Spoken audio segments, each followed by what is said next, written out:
సిగ్గుపరచని దేవుని నువ్వు నమ్మావు. నీ దేవుడు ఎవరో తెలుసా? నిన్ను సిగ్గుపరిచేవాడు కాదు. నీవు నమ్మిన నీ దేవుడు ఎవరంటే అన్ని ప్రజల మధ్యలో నీ సిగ్గు పోగొట్టేవాడు కాదు, సిగ్గుపడేటట్లుగా బ్రతికించేవాడు కాదు. అన్ని ప్రజల మధ్యలో అవమానంతో తలదించుకునేటట్లుగా అవమానానికి దేవుడు అప్పగించేవాడు కాదు. నీవు నమ్మిన నీ దేవుడు ఎవరో తెలుసా? నిన్ను సిగ్గుపరచని దేవుడు. ఆయన నమ్ముకున్న ఆయన పిల్లలైన మనం ఆయన్ని సిగ్గుపరిచేమేమో కానీ ఆయన ఎన్నడూ ఆయన ప్రజలను సిగ్గుపరిచే దేవుడు కాదు.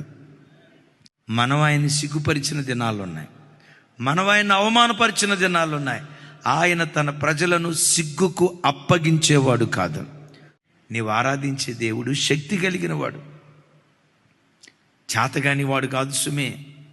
అడిగిన దానికంటే, ఊహించిన దానికంటే అసాధ్యాలను సాధ్యం చేస్తాడు.